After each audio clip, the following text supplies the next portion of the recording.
Say, here's some interesting trivia. Did you know that Micharl J Fox's name is actually Michael Andrew Fox or Andy Fox? And that he actually got his start not in Back to the Future class in 1984, but surprisingly from 1980's Midnight Madness, a wacky college adventure. This one's alright.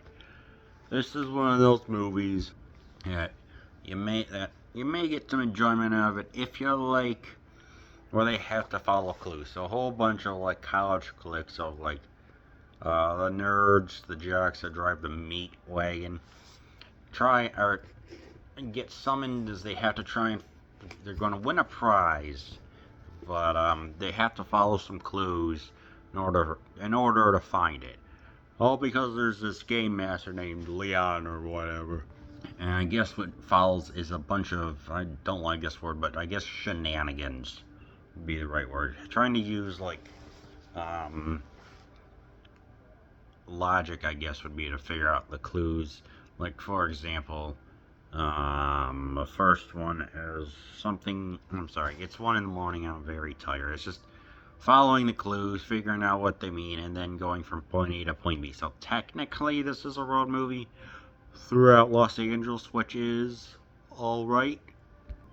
So they're obviously going from like a in like a museum, where they have some music playing. Actually, that's a very cool scene. They're just playing some pianos. They're playing some a very nice tune. I'm not sure which one it is, but it just works out well. I like that. I like this movie for the scenes. We get a part where we get to a pinball place where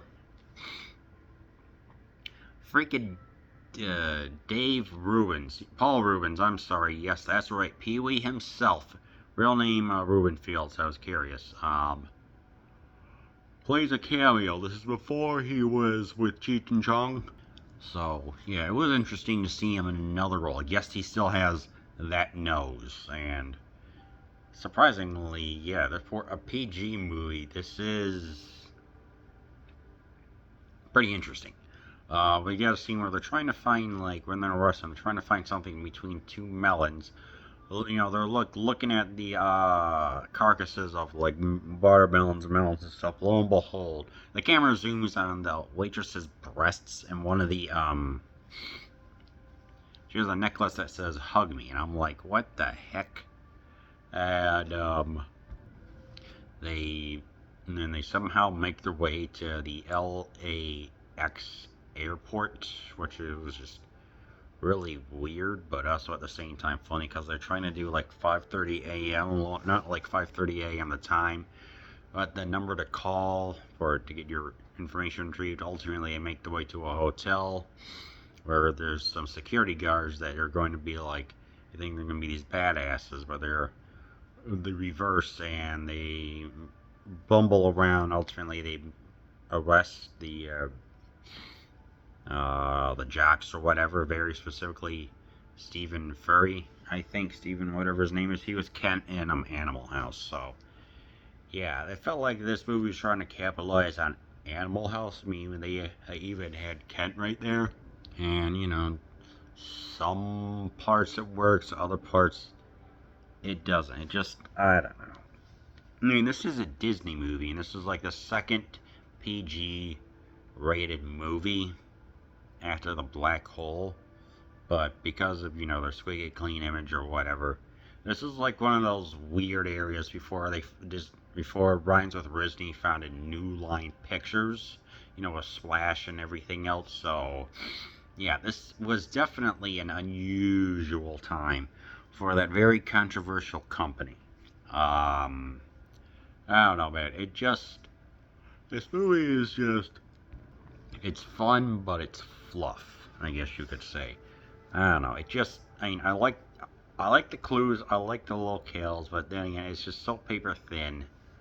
But I guess it's not that bad because it's the very first movie for David Naughton. Yes, that's right, Mr. American Werewolf himself, and Michael J Foxs, and they had to actually put some makeup on him to take him looking from 18 to 15, which I found to be interesting.